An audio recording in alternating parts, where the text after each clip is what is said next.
5 seconds remaining. Dire team Alliance's ban. turn to ban.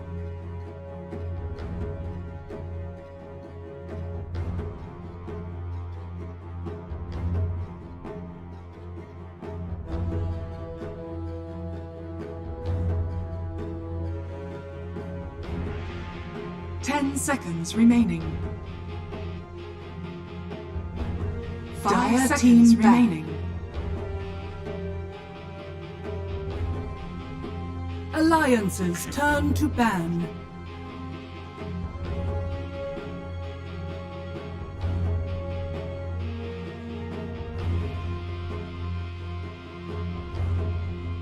Dire team pick.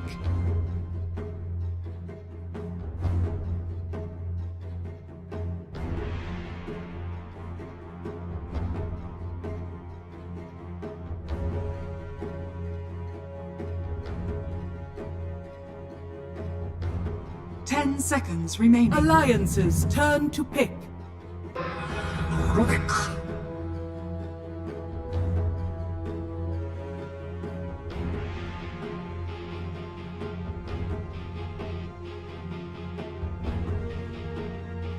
Welcome back everyone here. All the pre-stuff is done and dusted, and that means game number 1 draft is just over the horizon. Alliance taking on Viking GG in a full best of 3. remaining. Winner continues on in the upper bracket. Loser unfortunately has to go to the lower bracket of death. Right now I've got my panelists back here, Den or Cured lads. Draft is already on our faces.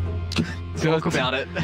Like, it's pretty surprising. I have to admit, this morphling and troll ban, first 2 ban on a carry hero. I mean, they might be employing the anti-Matumba man strat that Digma did. They were 7 bans at Matumba, and then he just brings out the Alchemist and so a little different. And picking a Shaker into a Rubik in the first phase, that's ballsy. Everything looks a bit questionable here, but like with the morphling and troll, it's a Nico Baby's favorite hero. I'll say, like, he's very.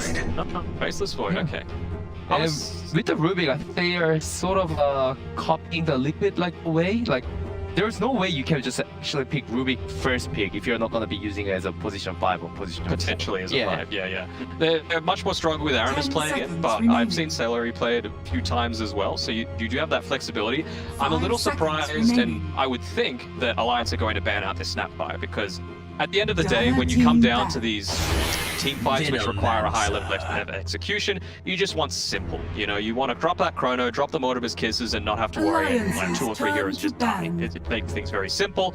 What's not simple is laning as a Void against a Venomancer, because that is hell. We talked about these dirty heroes during ESL 1 Highland, and it looks like Alliance, they're taking a page from the C teams. Yeah, and when I don't really feel confident with this Void unless like Nigma's using it, unless you're pairing up with Magnus Void. Like, just Void itself just didn't really pull off. I feel like every team knows how to deal with it. So, and then if Alliance like bans Magnus in one of these 3 heroes, I think they're gonna be in big trouble.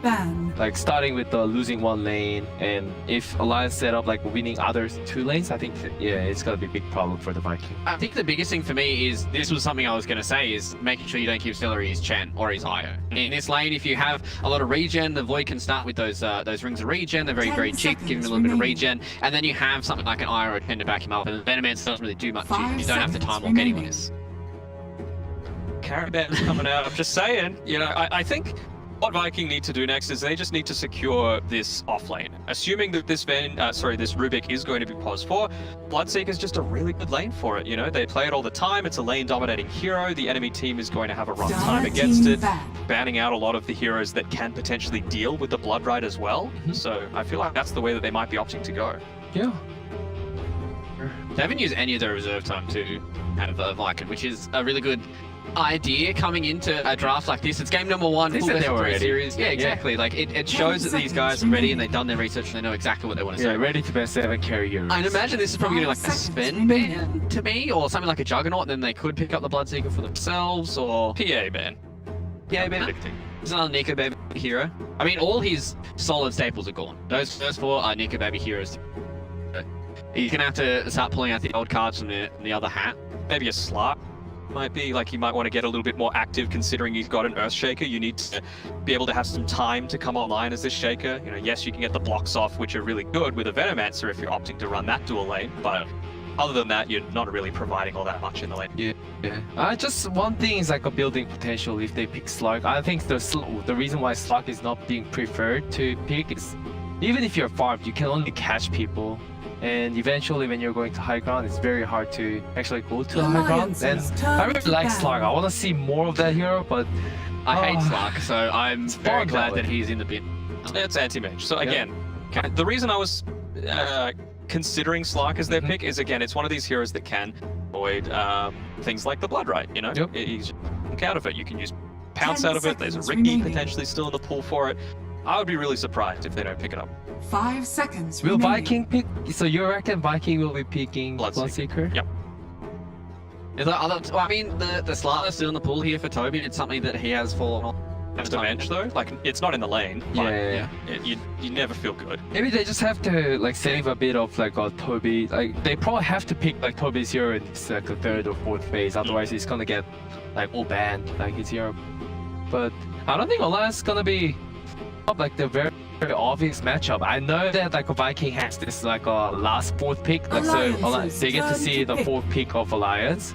But and within that, they will be probably picking up the Baby's hero. I'm just wondering how they will be. Alliance's turn to pick. Yeah, FNG classic with the Oracle here, and they just go for the IO. I was about to say it's either going to be the IO or Bloodseeker, just because obviously, like you mentioned, you know, you don't really care that much about this damage over time. You can just sit underneath the tower with the tether on, get passive regen for yourself. Is enough to keep this Faceless Void very happy in the lane. And because they show like a Void, 5 seconds like they remaining. need to, like Void lane is already countered. Like Viking has to counter one of these lane, like a mid or off lane. So Is it countered though? Like, I feel like the IO makes it a bit more even. Like, you don't have to kill with the potential, regen, of course. like double like ring of regen with the IO heal. I think it might like help him a little bit, but I think in terms of like a CS wise, I've seen many Void players, like even though you get like a double ring, you're generally low, and like CS wise it doesn't look really good. Yeah. With Alliance, they like to save Limb's hero for last a lot of the time, and they do have the last pick overall to potentially catch them out if they, seen the Timbersaw teams before in the past run that mid and stomp them. Not a terrible game for a Timbersaw based off these lineups so far, but you know, you've always still got that option. But Alliance, they're running a little low on their reserve time, only 25 seconds left. They have to pick really strong hero here, like for the carry position, if they want to open Go Baby. Well, what do they go for here then? Is it like a Juggernaut for them? It doesn't feel that Dire strong of a team hero. pick. Just Drow Ranger. Drow. Okay, alright. I wonder why they went with the Drow then. Bloodseeker? I wonder why they went with the Drow if, I'm sorry, the Oracle instead of Avenge, right? If they were going to go this Drow strategy, it saved the Faceless Void. I mean, Well, I guess. I know, but you also provide 10 that offensive seconds potential as remaining. well. Because right now, if like a Viking picks Drow here, I mean the Bloodseeker here, 5 like we're gonna be seconds seeing, like Alliance has to either swap the lane. I've seen so many matchups of this Drow Ranger versus Bloodseeker. Drow Ranger just can't farm. Like, they're gonna be half forced. They can just force Alliance to like go offensive tri lane by just picking Bloodseeker here. And that's a pretty weak offensive trial if they do go for it, right? Like Earthshaker, Oracle Drow doesn't really Yeah, give you enough confidence in that lane against, you know, an higher basis Dire would team probably. back. Earthshaker really like it's a Bloodseeker. You guys are so smart, dude. You guys are so smart. And then with the way that they pick around this Venomancer a lot of the time with Alliance, they want to go for this lane dominating hero, which Alliance's turn for the to mid lane. ban. And so you have that luxury with having the last pick overall in the draft. So you're going to be able to pick the perfect hero for the situation. There have been very few mid heroes banned out, only the Invoker and the Death Prophet, and the Morphling, I guess, kind of. But those aren't really the style of heroes that Limp likes to play anyway in that lane. You know, he 10 picks seconds remaining. the Viper, the Tiny, Lina, even potentially, 5 and seconds you've got a lot of remaining. potential to start dominating that lane with the more advantageous Dire matchup that you team get from back. being able to counter the mid, and then snowball that to create more space for the. And as I mentioned in the early, like before this match, I think Boom is like one of the really impressive mid laner that I know. He plays really aggressive. I like it. Like he has like really solid laning, a bit like Yeah, like I don't really see him making a lot of mistakes. Yeah. So if Viking somehow picks like 5 one of the seconds strong remaining. mid heroes such as Lina or something, I'm sure Boom will be able to pull it off. The Alliance don't have like enough catch or anything. Well, that's the thing. Just Like, one Earthshaker. Boom's most preferred hero to play in that mid lane is the Shadow Fiend and the Tiny, right? Tiny can be countered in so many ways, right? If you let the enemy team have this count, which they do have with the last pick of the draft. So I feel like something like Alina is perfectly reasonable, right? They don't have great roam. They it's going to do all right in the lane most of the time, and you can still dish out damage as that mid laner into the Chronosphere. So I think it's perfectly fine.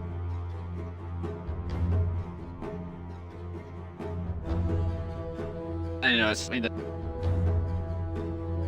it's here now that Alliance have to ban. They just have to 10 pick seconds the remaining. hardest one for them to counter. Like, maybe they get rid of the Lina 5 here, then they just seconds deal with the remaining. Storm Spirit SF where it does come in, and then just go, okay, we've got the counter matchup for Limp, he might be able to get like a Timber fun and janky like that. Yeah, I haven't really got the, well, one hero with 3 different stuns on the Dire Alliance team side. pick. So maybe they're going to look for a little bit more lockdown. Again, just that's safe. Like, it does all right in most lanes, Yep. right? So I think Viking probably are going to go something like the Lina just because it is safe enough. I think, yeah, like because of this IO Bloodseeker, there's no reason to actually go for the like 10 Lina. seconds They can already remaining. dominate 2 lane by just picking Lina. And it 5 looks like seconds Alliance remaining. requires a lot of. They need to choose lane dominating hero, but also like a Roam. like a good roamer. Otherwise, like gonna be like lose a lane and they won't be able to come back in this game. So Yeah. there's a lot of issues coming in from Alliance in this final that it's going to be hard for them to rectify them all with. We might see a Doom come out from Alliance, I think. Oh, that's probably like one good. Yeah, Alliance's I think turn it's, to pick. we've seen how good someone like Lina? Iceberg is on it. Yeah, Lina coming for Viking. Doom isn't a fantastic matchup against the Lina, right? You can just get harassed down. You might need to buy a ring of protection just so that you're not getting constant bopped with that long range of hers, but you know, you're able to do something, and it's a good counter to the Faceless Void. 10 But like if they seconds want to remaining. win this Lina matchup, like I don't think any hero can simply just 5 beat Lina. seconds Lina is like a strongest hero. You have to Well, they pick a can hero. if you've got the rotation. Yeah, if which you they don't. you have to pick like a right hero that Okay. can use the Earthshaker Fisher properly. And Is this... DK is Are they like changing this up a little bit? Because S4 likes to play the Dragon Knight a lot of the time. Picked the hero just yet. But I it think might it's the be- Dragon Knight mid. Would Venomancer do okay Against mid? Lina. Okay, Okay, S4 will S4. be picking the Venomancer. So it's going to be Dragon Knight versus Lina mid, lads. You know, we'll talk about a few heroes that don't really, you know, fare too well against the Lina. Do they think the Dragon Knight is a good enough rectifier of a few of the I mean, it issues does coming from fine in the Alliance? lane, but again, you need that roaming potential. And Dragon Knight isn't the most mobile hero, right? You need to build a couple of these items first before you go into the Blink Dagger. I think he's going to rely on people converging into his lane as opposed to him moving elsewhere. So I'm going to favor Viking GG their draft to 10 this. seconds remaining. Execution. But still you're kind of going on for the fence. Alliance? No, I'm going to stick with Viking. I You're really like sticking it. with Viking? Yeah. What about you, Kuo? What are your thoughts about game number 1? Looking rough. I think For who? for Alliance in terms of draft. Well, it seems like the GG bet odds are more in I'll favor probably of just Alliance. follow as GG you'd bet expect. odds. Like I it's like the last pick DK sounds okay. It doesn't Yeah. sound like that bad. It's not a 24th pick in the draft, is Yeah. what we're saying, you know? It's not the win condition. It's not like, oh, wow, it's that hero. It's just like, oh, yeah, it'll do fine. All right, well, lads, you heard it here from my panel, so let's hear it here from Fog. Fingers crossed he doesn't blow off Owen's ears once again here, so we're going to leave it with Odie Pixel and Fog.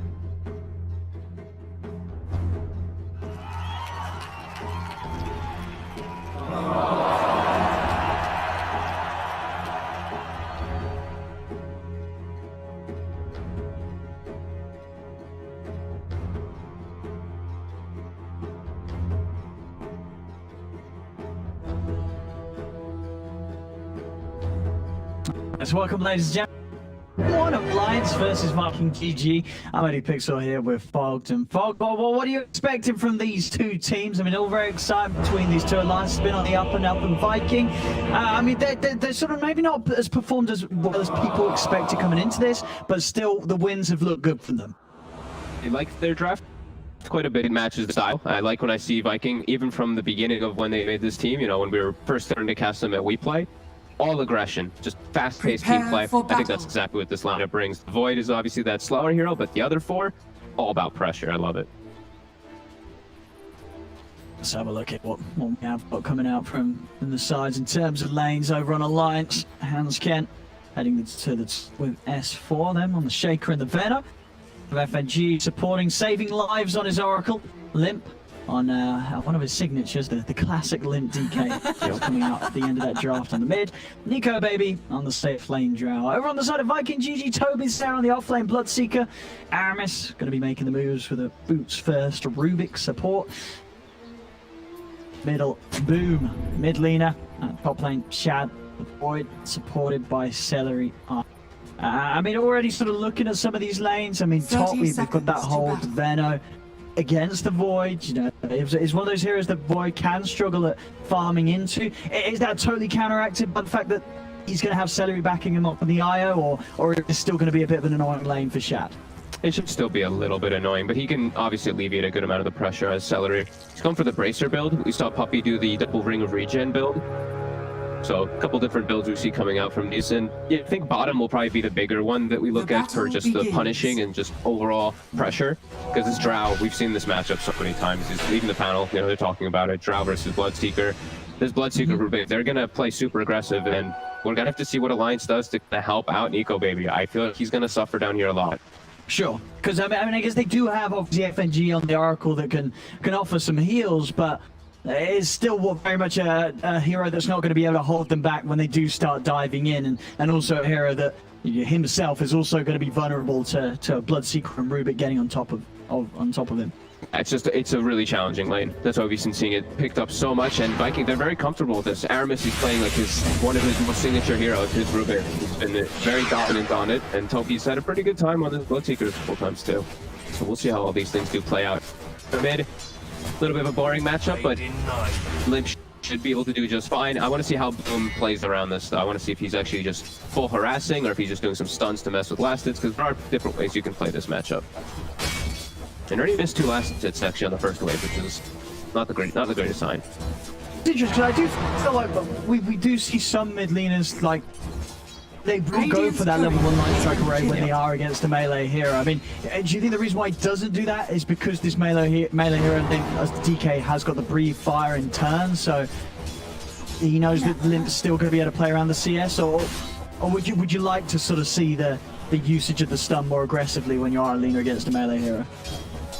I'll use, Sumail's words, because this is like a mid-laner kind of thing. He said, this was his quote from TI too. He was like, I think anyone who doesn't get stun is garbage. That was one of his things. Damn, Sumail. Yeah, but that was like a while back, of course. Yeah. Because you could play so well around it, and it's like you look at it and it's the same damage, but you get extra hits and lower cooldown. It's like pretty much exactly the same ability, so. Yeah, no, interesting that the Boom doesn't want to go for it, and maxing out the Dragon Slave. Yeah. So a second point into that, not So fun. choosing to utilize the stun at all against Limp, and I think honestly that's to Limp's pleasure. Like Limp he's doing better than I feel he possibly should do in this matchup right now. Yeah. I mean, DK usually farms pretty well versus these. Lina sometimes is the one that, you can get a little bit of an advantage because you're constantly forcing the wave. But Limp's got a free farm here, and boom, it looks like he's going to miss a couple last hits, especially when it starts doubling up on his tower. On bottom, Toby is a little low. You are Constant harassment from FNG is starting to add up a little bit. And Nico Baby's farm it's getting secure.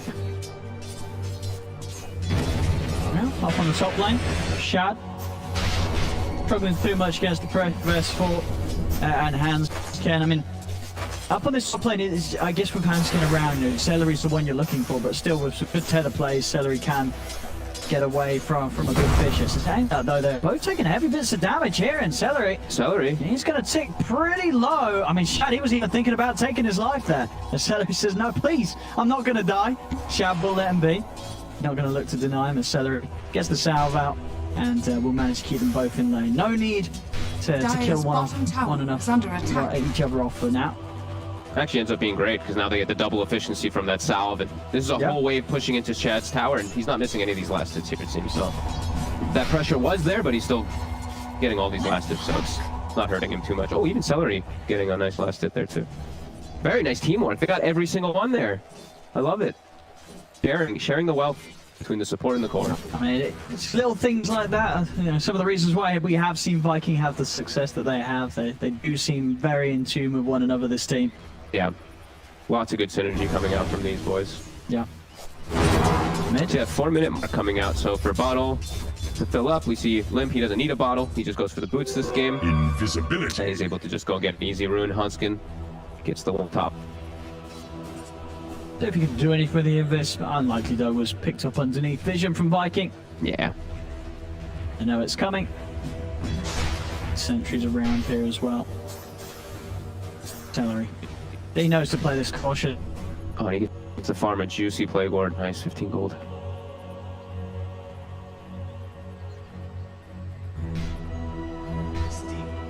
Yeah, both carries.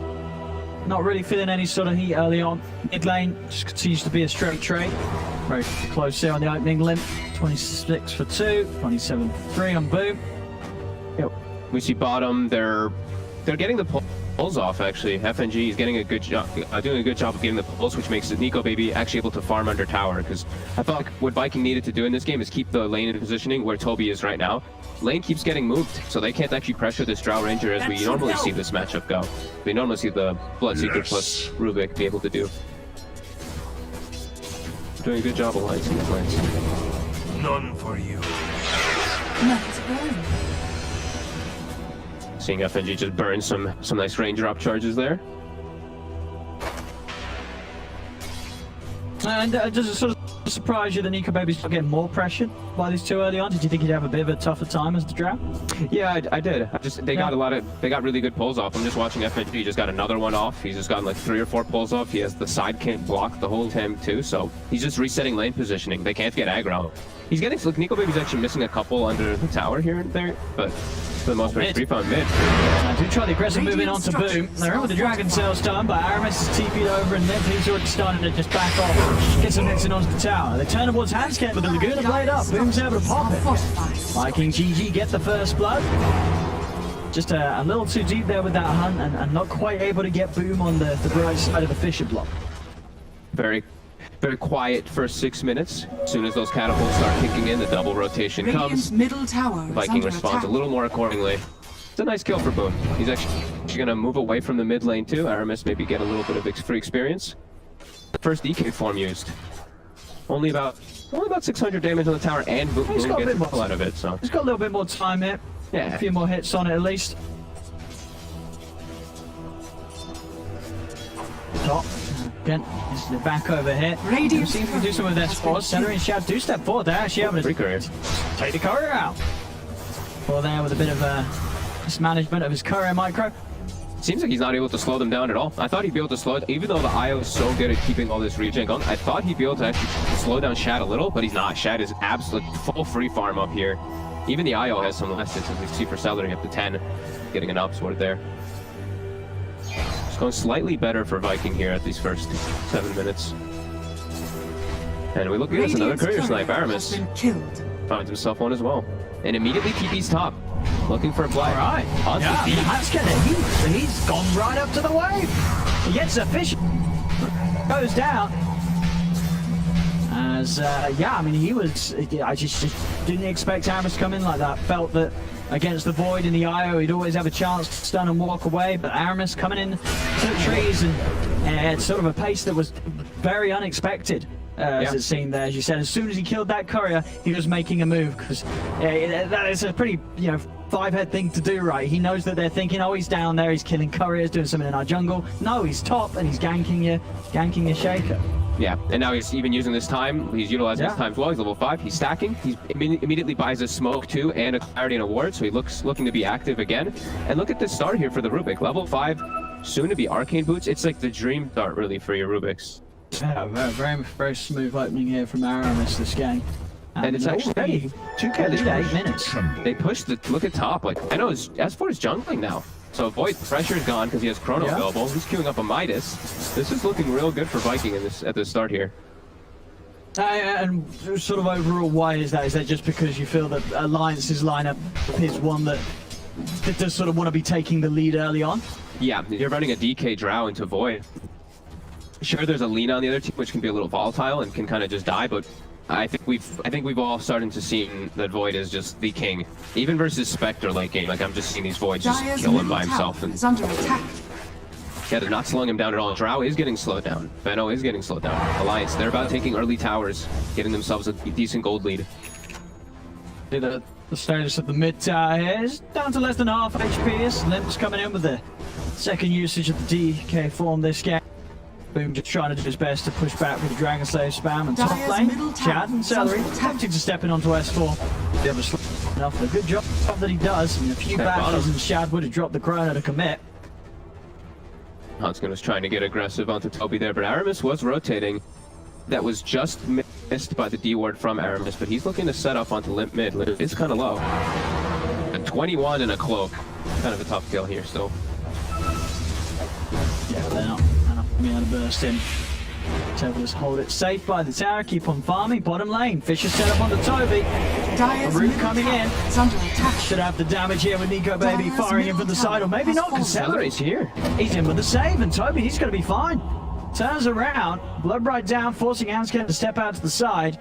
And they keep the Bloodseeker alive there. Alliance not quite have the damage to take him down before Celery turns up. Now Limp runs up on the high ground trying to contest it. There's a lot of heroes here. They do manage to get a lovely Fisher from the low ground. Hanscan able to put a stop to that hold on to Limp, attempting to get the Bloodbright. Limp will be able to walk away from that. That would have been scary for a second. Time to farm up here now. Nico Baby level 7, very strong. He's actually setting up with Limp mid to pressure here. Tower's ready to take it now. Yeah, I guess maybe just feels that the bottom lane is no longer sort of a safe place to be now that Toby's hit level 7. Run a wildfire. Yeah, I thought he'd go top. I guess he doesn't have a point in cost, so he didn't want to go toward top. Wants to hit maybe level 8 before he looks to go to the Void lane. But they could definitely look to punish Shad right here. They have Limp up here with the long stun. Hanskin, only level 4 though. Yeah, big news. It's done at the same time though while S4 vacates the top lane. He's TP down bottom at the same time that Alliance seemingly wanted to try and make a move top. So with it just being Limp and Hanskin, they actually have to back away and now head over towards mid because Nico Baby is going to be saved by FNG, but there's the Chrono from Shad. They're going to bring him in with a big relocate, lock down the two of them with the Chronosphere. Shad, he's been healed up. Limp will turn the Dragon Tail onto the Void, but no damage. Means that there's no threat for Shad, and he's straight back to top, straight back to farming. I mean, we're already just seeing some really perfect moves from Viking GG. Yeah, and Nico Baby maybe not, giving some respect to that IO, that he's playing in the lane as a Drow rather than jungling this early on. Very easy to die as a Drow. Bottom, bottom. See if they can find him. Aramis with Soul Purifying Flames. He's got that extra bit of burst. They get the kill, Limp. Just the stun onto Aramis. Trying to do the damage, but Celery again just saving any bot that gets looked upon by Alliance. He's always there, Celery, making the saves happen. Oh, and the Purifying Flames with the IO. Oh, Aramis is just back up to full HP after that pressure play. Oh, we'll see it there again on the replay. Fantastic Chrono and relocating movement there from the two of them. He still hasn't taken a point of dust. I'm not a fan. I think he should have taken it at 8. I think that might hurt him a lot here. I think especially in that situation too. Like, yeah, especially if he's coming to lane right. Yeah, if he's not going to be playing in any types of lane rather than just jungling, I feel like he should have at least 1 point. Because if reloads can come in, you can just gust on the reload. So that did hurt a bit there. Trying to go in onto Toby, but the heals are there for Seller. There's just not enough damage to take him out. As we are really just, it seems at the moment that Alliance's real struggle is if they don't have Nico Baby around, and even when they do, it just isn't quite yet there at the moment to deal with the sustain of this IO. Celery, anybody that he tethers, is just not going to get killed off by Alliance's attempts right now in this early game. Yeah, I mean, their damage, like you said, it's really going to come mostly from Nico Baby. The two supports on this side, they don't deal the most. Sure, FNG, he can burst one target with his Purifying Flames, but it can be a bit hard playing versus IO. He can counteract really quickly. DK's damage not the biggest right now either, so yeah, definitely some lacking on Alliance here, and just needing to buy time to farm. But I don't know if time really helps them because you're playing into Vikings. You're playing into Vikings' hand. Yeah, Shad, he's loving life. He's top net worth. He's in the top lane. He's getting all the space in the world. Having a good time. And also, by the looks of it, he's going to queue up the BKB next. I mean, he knows when he gets the BKB. I mean, we're seeing already the lack of damage that Alliance's heroes have right now. That BKB, it's going to make him invincible. Only really the Drow is going to be doing anything through that. Even the DK, you know, you're just not going to have those right-clicking items on them anytime soon if they do come out. Gets the ward down, he sees Nico maybe, but Nico... Radiant's Ooh, top just tower really is under attack. Oh, they're actually gonna get him there anyway. There's going to be a false polish from FNG coming in, and here's the reaction from Alliance. Big gust onto the 5 of them. They turn over the wall to Boom, trying to step back. The blood rides down, Fisher out onto Boom, but Boom's actually able to make it out of there. And Celery, the relocate, takes the Void back out to the bottom lane. Actually, no, Void, he sticks around. So it's taking Toby back to the bottom. The Shad stays up top. They're still trying to chase down Aramis. Aramis, he's just going to go straight up for the TP out. And he's going to make it away. He tries to set up with the Echo Slam, but the range to the Aftershock, of course, much smaller than the Echo Slam itself. So the damage was done, but the stun wasn't there. Radiant's bottom tower. Nope, nobody died. That's the weirdest thing ever. Nobody died. Alliance reacts perfectly, but Viking, they disengage perfectly They as just well. couldn't They get, kill anyone. and they get everybody out, and then they go bottom and take a tower too. That's some moves coming out from them. And now, I mean, Echo Slam is on cooldown. DK Dragon Form is on cooldown. Some big ultimates were used. Even though, you know, Viking, they did use their Chrono. Definitely the bigger ones used on the side of Alliance. Is under attack. Yeah, and as you said, you know, it feels like for Vikings lineup that Chrono was used, but the downtime, it doesn't really hurt them, right? As long as, you know, Alliance don't come a-hunting, they're more than fine waiting out these 90 seconds, allowing Shad to just continue to hit creeps and work towards getting that BKB done. Yeah, they're getting quite a bit more space on the map. They're even being able to pressure these lanes here. Look at the way the Alliance is well postured. Everyone's kind of just sitting in the triangle area protecting Nico, baby. Lip is farming a hard camp, but he's definitely struggling to find a little bit in comparison to Viking. Just playing the map a little bit better right now. First 15 minutes, only 5-0, Radiant's but bottom tower is under slightly attack. better movements, pulling them ahead. As bottom Alliance, they're trying to sweep their jungle. No Echo Slam, gonna be at the ready for another minute or so, but they do have Limp at this point. Yeah, no, they have got the Poison Nova ready. I mean, he's not skilled it, but he has a skill point ready to go for it. Gonna look towards Toby, but there's the save again. Celery. Oh my God. A quick relocate out to the side, gets Toby away from the attempted from Alliance. They'll turn over towards Shad. They got enough control from the Blood Right laid down to give him the space to run. There's the jumper. Poison over. Shad's going to take huge amounts of damage. He's still trying to run, and with these time walks, he's getting away. Celery does go down, but his moves may have just saved his cause as Shad's able to break away, go for the TP out. Shad will live. They're scoring onto Aramis. Aramis tries with the TP, but Limp, he's got the stun. So Alliance finally able to get some kills themselves as they find the two supports, but Viking are able to keep all their cores safe. Limp's big. Limp's Blink Dagger's paying big right now. Being able to get all these catches and just dodge the blood rights and reinitiate. It's kind of the only thing that's going really well for Alliance, it does feel like still. Because they're really suffering to get Nico Baby involved. His farm isn't bad though at all. He's actually almost level 12 and he's kind of tying the Faceless Void with a Midas. So all things considered, it's not the worst situations here for Alliance. Maybe. Bottom FNG's showing a bit far. And the TP, there's a Euros on Toby. Can't quite get him. Yeah, I thought he'd be able to find that. Yeah. But he did. He did not. Chrono at the ready. Let's see if Viking looks to make another move here. They keep doing these relocate plus Chrono plays if they do send like 1 or 2 heroes with the smoke.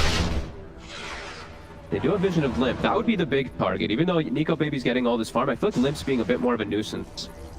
They can slow him down once or twice. Could be pretty big for them. Swooping the jungle. They have Chronos get ready. BKB's on the horizon. 500 more gold for Shad. That's going to be a huge timing. Alliance not going to be able to contest versus this Void at all. He's going to be able to go straight for these backlines once he does have that BKB. And when you look at sort of the heroes that Shad's got around him, tower is under sort of attack. consider that they will, in most situations, have the damage required to throw that Chrono to get the kills. It might be lacking a little. It's going to be a lot depending on the positioning of Boom and Aramis. Go Roshan. Falling. There is a relocate and a chrono ready to play if Vikings do want to try and bring themselves over here. As it's 3.5 HP. Lions continue to finish this. A Viking going to look to scout this out at all. They're just hitting tier 2 for now with the Void. The BKB's all the way back at base and bringing with the courier. Alliance might get away with this here. Looks like they Losing some might. towers though. And mid tower dies and bottom might die also. So Viking maybe making a trade. Are fortified. Yeah, it looks like Alliance, they're just going to be allowed to get this. No intention from Viking to put a stop to this. Alliance, for the Roche, they'll get it. Aegis now for Nico Bay. The bottom lane, tier 2 does finish. Powers out of it. I feel like that was pretty value for Viking if they can get away with Chad. I mean, it definitely like was Viking were absolutely aware of that going on, and it was very clear that they had no intention of actually going to the Roche pit. That was not the play they chose to make whatsoever, and they did opt for that trade instead. They might just, I mean, with the way that they're playing, it looks like they just might be like, whatever, who cares if Drow has an Aegis. I think that's, at least from the way that that posture, the way that they set that up, they pushed the 2 lanes. The way it looks, and they did aim the bottom outpost, 30 seconds, Alliance. Yeah. They're gonna have to reclaim it. They're not gonna get that XP bonus. I don't think they're going to be able to do so. I mean, if No, they're coming Vikings down all to out this here. one, Chronosphere's up. Will that keep that outpost protected? Look at Boom's position. He's literally just standing at the outpost waiting for someone to try to come up and get it. Alliance starting to set up some vision to try. Lim's gonna be the one to poke it. Let's see. And he's going to get it back under his control by the goodness. Boom, can he use in time? All the stuns out, It's and that will perfect. put a stop to the channel. So keeps the outpost under the control of Viking. Now to jump. Finally getting onto Boom here. Instantly Boom. BKB and using that bit of a panic play. And he's able to turn, get the light strike rate down onto Lim. Nico Baby trying to punch into Boom, but the heals there from Celery. Boom's able to step out to the side. Gale out onto the Void, but no further chase it. Alliance won't try and push on anymore. Maybe they could get Celery. It's down on the low ground, but Tether's available. Back up he goes over towards Toby. Mech's popped. Celery's going to be fine. It's Viking. They hold that outpost control and they get out without losing anybody. Pretty nice, yeah, definitely the right move coming out for them, and that's it. They chose to do that instead of contesting that Roche. Now they're gonna have to watch out a little bit. Hunt, he does have the Blink Dagger finish, so big team fight coming into play for Alliance in comparison now. Dire's Besides bottom just tower really is limping in the under front attack. line. Dire's structures are fortified. Viking looking to dodge the map a little bit here. Split push the side lanes, get their farm finished up. Not fighting for this Aegis just right now. Good spam. But Toby, who shows himself, they're trying to get him, trying to pressure him. Right by underneath the tier 2. ZT's out, of course, going to come in. They'll drop the points and over down onto him. Now the Rupture's down to S4. S4 trying to hold his ground, hiding in the trees. Looking for him. FNG can't keep him safe. Jumping from Lim. Trying to finish up Toby, but Toby's able to step out to the side. He's going to live. Now the blood right. Nico Baby's getting hit pretty hard here by the tower. They've got to force him back to safety, keeping him alive with the iron charge. Be alright. Keep him safe, but Hansken down. They're reload cutting them off. There's silence in there, but Shadow, of course, he's got the BKB. He pops it, starts to beat it towards S4. As the bashes are there, False Promise Save comes out from it. Shad turns over towards FNG with the Laguna Blade. FNG goes down. S4 still trying to juke his way out of this. Nico Baby's going to need help. He's trying to turn. Can't quite finish off Aramis. Aramis is still alive. Stuck with the stun, the free fire, and the hits onto Toby. Both of them are so low. The blade wards out. Toby, is he going to live here? He is not. They get the kill. He's going to be able to finish off Aramis as well here with a free fire. Claims another. Alliance hitting back hard.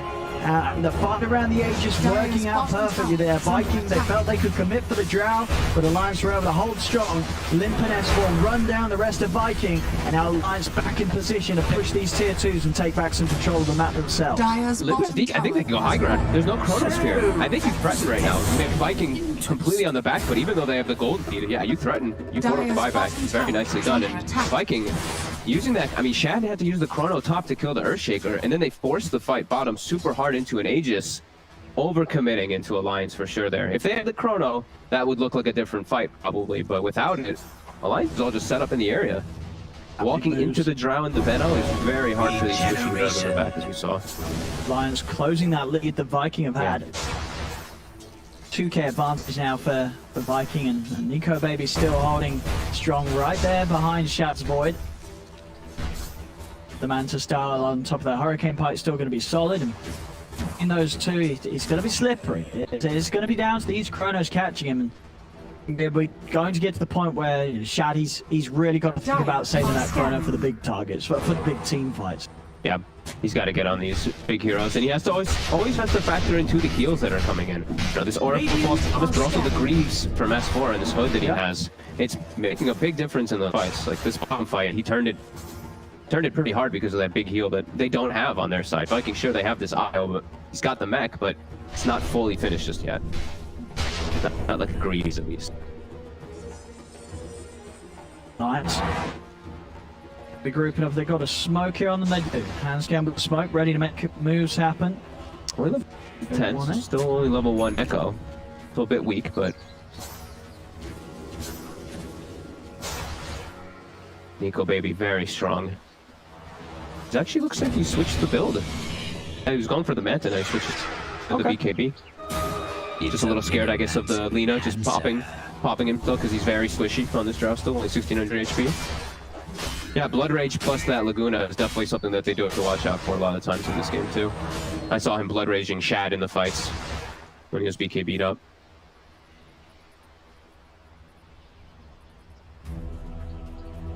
Having a 6-2k lead still for Viking, but last team fight, Alliance coming in. Strengths. Yeah, especially when they do have the duo BKBs out, Limp, Nico Baby. It's all going to be down to the Chronos. So everything else can be played around pretty solidly. Where's the damage going to be when these BKBs come out though on the side of Viking? They are pretty much all magic damage coming in from their lineup. There's some slap right clicks coming from the Lina from inside the Chrono and the Void damage, but you know, bash, magical, everything else. If they get the BKBs off before the Chrono goes off, I don't think they kill heroes as much. No, oh yeah, no. Maybe not even DK, I don't think he's dying in a Chrono. I'll take that. If he pops BKB. Not Maybe for not quite even some time. Yeah, maybe not even Nico Baby. Like he's also not that squishy either. A lot of stat items built up around him. Oh, he's gonna have the Oracle too, so the Vikings gonna have a little bit more difficulties into those BKBs for targets, choosing which targets they go for.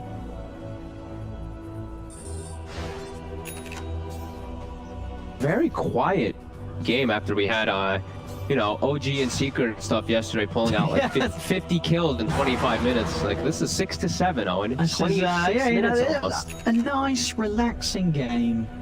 Yeah, just grab your to coffee. sort of warm you into the day of ESL 1 Jam. We've got much Dota to be played today. This is one just ease you in.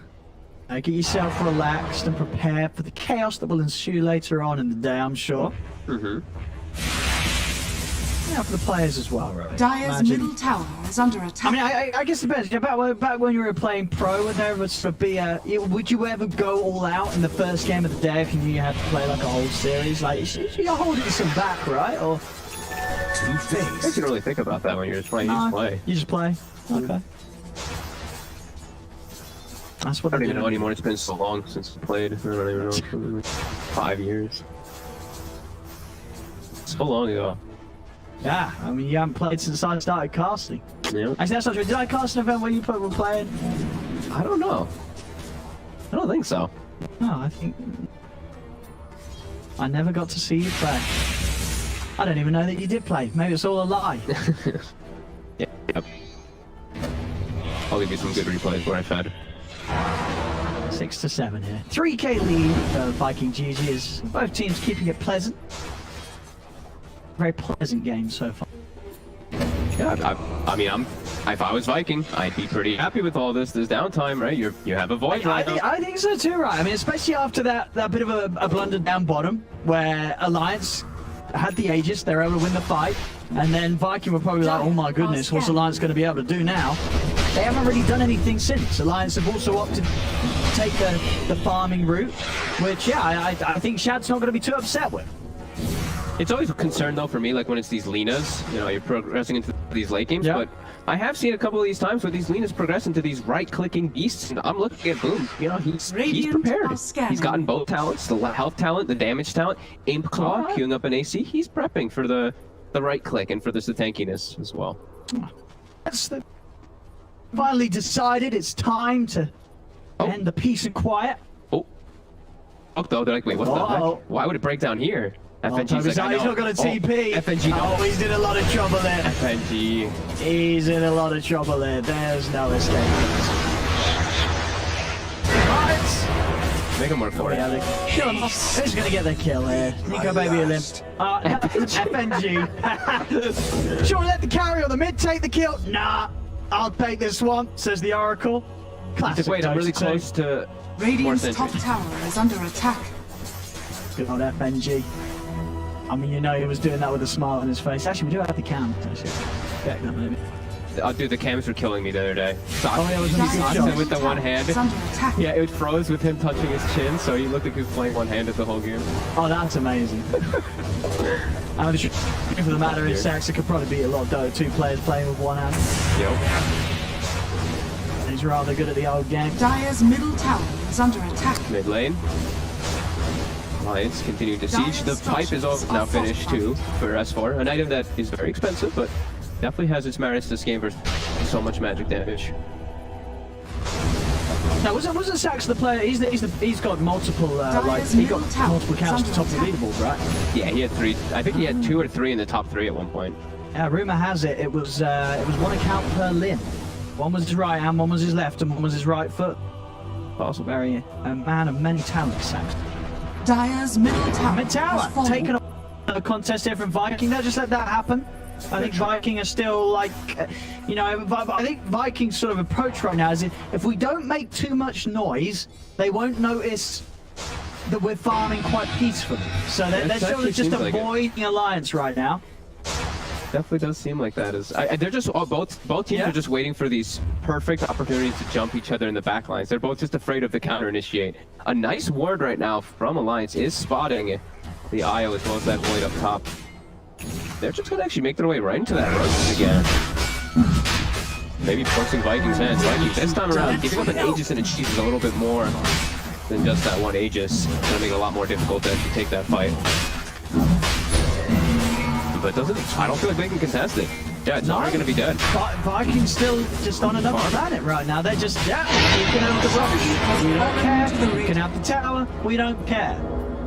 They're just letting Alliance sort of walk around the map, do what they want, whilst they avoid it all, and Shad does continue to push himself further and further ahead at the top. He's got the full MKB, going for the Satanic next. Yeah, it just feels that Vikings' approach is, we get this void to a point, then we've kind of got the game. And Alliance, we'll see how much they do try and speed it up, but it doesn't seem like Alliance feels they're under too much pressure either. It almost feels like they're also rather happy with the state of the game right now. That is the way it feels, absolutely. Yeah. I do think like we got this. I feel like Alliance, especially with this Aegis and Cheese, they have to do something with it. So, like pressure and force something. You can get this gold lead away from Viking with this Aegis and Cheese just causing all this pressure on the map and just shrinking it. Dire's top tower. If you start hitting this top tower, if you start hitting the racks, you have a catapult wave. You're gonna have to. The Vikings gonna be forced to come back. Unless they just decide to hit the tier 3s themselves. I don't care. Which, I mean, Shad's just running. He's approaching them right now. Under attack. But yeah, they always begin with the relocate and stuff too, I guess, so. They're going to counter push themselves. Let's see. There's a bit of action there. Or maybe not. Radiant's Shad's pushing faster. Shad is actually pushing faster than the whole of Alliance. Head back. Alliance with some TPs who's heading back. Handscan is Olympus. Are they going to chase? Is Viking gonna get a chance to chase out here? Because they have reload, and if they catch 2 heroes, or if they catch one, nah, they're not gonna try to. I thought Aramis might pop the smoke and try to look for some heroes in his jungle. Shad's back to farming. It's like, okay, well, we stopped the push. They came back. It was we'll a DK form used too. That's pretty big, so it's gonna be on cooldown right afterwards. I want to see them just run to their jungle somehow with the smoke to try to catch some heroes, but it looks like they're still giving a little bit more respect to Alliance anyway. Even though the Earthshaker and DK had no way of getting up top. It would have taken them an eternity. We've seen those pullback plays a lot from teams, especially lately. Force 1 TP, immediately make that move. They couldn't, as they don't really have much vision either, actually, on the side of Viking. Very limited. They're heading down, Alliance, see if they can find Shadow Celery. Oh, Hanskin, he's got vision of him for a second there, in the invis. Celery. Mad. Oh. Cheap it always Midas. Oh. Celery. Oh, wait, he didn't see it there? He Oh, yeah, told he did. He said it. Chad just ditches. He's like, see you later, nerd. All right, not even offering up a tether target. Nope. Hey, we saw what happened the other day when, you know, with the whole puppy and the ditching Matu thing, but... So yeah, there's some trust issues here between some of these players. And we're seeing why. We're seeing people getting ditched left, right and centre. These recent games of Dota 2. But finally a kill. A kill has occurred. 8-7. 8-7 at 33 minutes in. Radiant's top tower is under attack. Yeah. The farm game Yeah. continues. Yes. Yes, it's but Limp- wonderful. Limp is on the hunt, though. He has a Shadow Blade. Find some big things here. Oh, here we go. Limp's giving us the action. This man, he wants to kill. We see it. They killed Celery, he killed Aramis. You know, he knows what the viewers want. They want action, and Limp's ready to give it to them. Chad's trying to find action, too, in the mid lane since the DK did go toward the top, but... Oh, they actually find Hanskin. Pretty big grab. Alliance probably don't want to fight without him. But there's also Rubik down. They see Boom 2 out of position. Oh, try it, but ooh, nice. Dragon Tail moves away. Got that ward sentry done. I mean, look at Boom's damage. This isn't. He's starting to hit pretty hard. That MKB, I mean, the double MKB's right. They both got him out. A bit fragile on the Lina because of this, Yeah. but.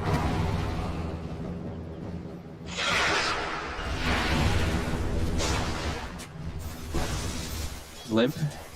DK form ends. Still looking to try to pressure the lane here. The jump onto Shaq. That's all it is. Just Lotus. Once is gone. It's fine. And now Rubik respawns. Alliance backs away. Hanskin's coming to rejoin, but they don't have DK form for a little bit here. 30 seconds, and Bounty runs are up. They're gonna look to get probably all 4. That might actually close that gold lead finally. Even though it doesn't feel like that gold lead means much of anything throughout this whole game here. No, it's less than 1k. Yep. 35 minutes in. 9-8. You may think nothing's happened this game, and you're actually correct. It hasn't. Waiting for it to happen. Hopefully it will soon. Don't worry. I mean, Something always does, but so far, not a lot's happened. I've got So if you're just tuning in, don't bother about watching the replay. You didn't miss anything. Yeah, you've just tuned in for the exciting stuff. It's going to kick off in a few minutes from now, I promise you. It's about to actually. Here we go. It spots I told Shad you. walking out. They find that. Oh, Lip! Maybe though. He's having a pop it. He's going to use the Dragon Form as well. He's ready to go. And he's in. He's in with the stun onto Aramis. Lip again, the saviour of these peaceful times, coming in with the violence and the aggression that you will all come in to see. Chrono's down. He's able to catch the 2 of them. FNG and Hanskin have been caught by Shad. They take out FNG and Hanskin to go down as well. Double kill for Shad. Over towards Limp they look. Limp trying to hide in the trees, but they're on top of him. He's out with a blink to the south. The light strike rate from Boom will catch him. Shad, Toby and Celery turning over towards Nico Baby with the BKB in the Hurricane Pike down the low ground. Limp tries to get back in onto Boom, but the stun's there. Shad's in on top of him. Light strike array again onto the DK, controlling Limp. Limp's going to go down. And Nico Baby, the last one left surviving, has been found in the trees, and Viking, they've just cut off every single member of the line. That's a whole team wipe there by Viking GG. They did lose Aramis, he came in with a buyback. But other than the Rubik going down, nobody else losing their life on Viking. Perfect Chrono. Catches both of the supports, both of the back lines, just kills them instantly. The fight from there is impossible for Alliance to win. They only have their 3 cores up versus the full 5-man squad. They're just panicking. They were trying to do as much damage as they could, but yeah, just too much control, too much kiting. Now Viking, they have a huge window here. Do have to give some respect to the Echo Slam still as it is up, but yeah, just a godly Chrono coming out from Shad. And it does feel like the window's only going to get bigger. It is one of those games, you know, as you pointed out earlier, Alliance, they're running the draft DK. Nothing was really done for 35 minutes. They farmed. They did farm, but now they've got to deal with a game that's shifting into the later stages. and a game in which there is the Void at the top of the net worth, and with pretty much all the tools he needs at the moment, Shad, and still more to come with the rate that Shad's picking up these items.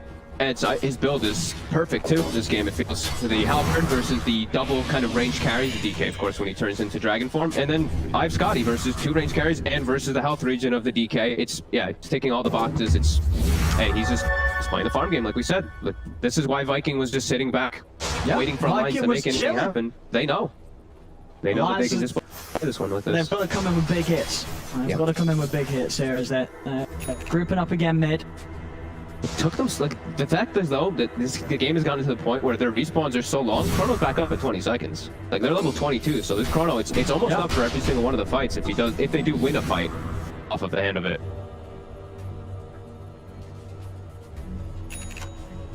Yeah, just all in all, just a very slow approach to the game here by Alliance.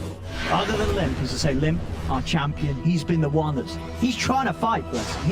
He's hunting, he's looking for kills. But it's just not sort of been there as a unit. As it's looking to be a little risky for Alliance now, playing to this stage. Shad with the Chrono, he's out hunting. It's always up. It really just does feel like it's always up. And boom, he's hitting so hard now in these fights. He has a leveler now on the Lina too. Wow. You want some more attack speed with your attack speed on top of the attack speed? Yes. And Hyperstone. Yes, he does. And he's got the talent. There you go. So he's gonna be packing a pretty punch. What is his attack go speed? Down. His attack speed right now 707. 0.24. 0.24 seconds. There's some numbers that you probably won't be able to actually visualize what that actually means, but I'll tell you what it does mean. It means a hell of a lot of attack speed. 4 attacks a second. There you go. And that's that's with the 3 stacks. And of course, he can get overcharged. It doesn't go much faster than that, but this is close to the max attack speed if I'm not mistaken. 0.24 is very fast. Yeah, I think your up doesn't get much better than that. I mean, getting into the territory, Fogged, where I think they might have to consider a build that is a sacred build. It is the Bashalina. What do you reckon? No. Okay. Okay. Well, when we see him pick it up, I'll be the one having the last laugh. Okay. Radiant's courier. Chad, he's getting a real good positioning here. Getting onto the high ground. He's gonna see everyone. The ward placed by the Oracle. Oh, Shad could get a solid Chrono here. Hanskin's hiding on the side here though, Shadow Amuleted. The line's all at the ready around this Rosh, and the third Rosh is up. Aghanim's blessing on it as well. Doesn't look like it's gonna be an easy one for Alliance. I mean, they got away with it last time. Middle tower. But this time didn't let them take it. Last time around the Rosh. Vikings ready to fight finally though. Hanskin's being sneaky though. He is. That should help. Hiding in the trees with the Shadow Amulet. I think Boom's gonna just start hitting this mid tower though to try to force some moves back. Feels it extremely fast, as we see. Taking down in no time, and still positioned around the area. Shad, he has the ninja gear here, so he's always popped in a smoke here to get positioning for this Chrono. This is actually really nice for him. Yeah, it's a brilliant line for the Void. 20 Agi. Can't pass that up. If he can get onto that right high ground here, that will just destroy Alliance's fight as the jump. But see him trying. Go over the air, but he's got the Essence rings out to the side. Lips had put the BKB S4, jumps in the Poison Nova, moves straight towards him. Look at these hard hits coming out. He's got to run. The save will be there, but he's been ruptured. That's why he has to hold his position. It's Viking GG there. Be relatively happy with this. They've forced Alliance out of the pit. Forced out a BKB use. Dyer's so he was able to heal him up. That's the big thing. Yeah, you're right. Actually, yeah, Limp using the ults as well. Both of the big cooldowns here being dropped by Limp on his DK. The Poison Nova too. It's up again in 30 seconds because S4 has an Aghanim's, but Shad. Are they going to get a dump on him? Can they burst him before he's able to put the BKB in the time warp though? That's the question. They can't. Shad, not able to get in range for the Chrono as of yet. They step away, over towards the river they go as they find Hanskin, but the save's going to be there. FMG using the false promise to keep Hanskin alive. He will live. Lips in the Dragon Tail Stone onto Celery. They take the IO out. Alive, they get one. Catch anything more here? Oh, Toby, slow down. The poison sting's slow. And S4 with the wraparound. Toby. And on top of it with the Dragon Tail, the buyback from Celery. He's relocating in to make sure that he has the backup required. That's what's So up the for a remains second. safe. He's trying to jump in. Instant lift. He's going to burst him in time. The light strikes down. They kill him off before he can get the goal.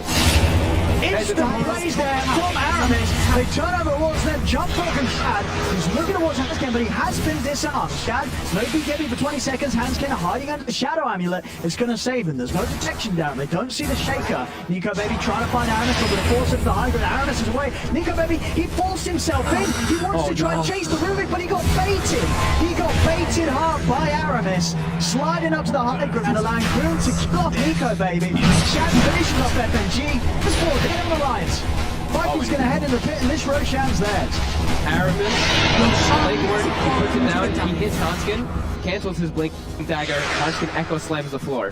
S4's ult would just come up. When he blinked in, it would literally in split second just come up. He blinks in, gets insta-lifted, and dies. Aramis just crushed that fight, and then Void is able to set up a perfect chrono because of all of it. Phenomenal. And now it's a level 24 level 8 with the Aghanim's blessing on top of everything. Oh, he did as well, didn't he? He did. He went and got it. He got the X drop from Revoke. Yeah, it's an 18k lead right now for Vikings. Middle tower has fallen. And a slow day for the Lions. They nice ball. He's in and he's out. Radiant's middle barracks has fallen. He's dead. Poison. On him. Radiant's The long bottom poison, the tower tick's is actually under hurt here with the Aghanims a little bit, but yeah, he's dead for a very long I time. don't think Shad cares though. This damage ain't doing anything to him. Radiant's bottom They're barracks taking the are two. under Who attack. says the Rax? My god, look at this attack speed. Radiant's bottom barracks has fallen. Radiant's Chad's in. bottom barracks Ooh, has he's trying to fallen. fight them right up into the fountain. Sure. Radiant's top tower Viking. is under attack. Looking for the Megas here. Hang on that third and final set. Running on for 40 seconds. There. Tries for the jump in, but Shaq. Boom's getting low, but he's healed up. He's able to put the BKB in. He's fine. He turns out towards Lim. Lim's just getting beaten down through the BKB. There'll be a buyback from the TK. Shad takes many hits from Nico Baby, but not enough. In fact, Shaq, he's ready to jump straight on to FNG. As FNG is getting brought down low, it's still able to live. The TK is out of the hands. Shaq can do it again. Hands Ken in with the jump over the Boom. Echo slam on the two of the center is already in with the Taylor and Boom. He's getting healed up. He's just turning, fighting back. In fact, he's looking for the Rax. Turns over towards him with the stun. Wheels up into the air, able to come back down with the Dragon Tail, but still the sustainer center keeping them alive. Boom's able to get the Laguna Blade off. They cannot kill the Lina. Hanskin dies outside of the base, and Toby, he's just diving in onto the button towards the fountain. GG is called. This game comes to an end. 23-11. 45 minutes in. 35k lead. I mean, for as much as the fact that there was this portion of the game where it was very even in gold, very even in kills,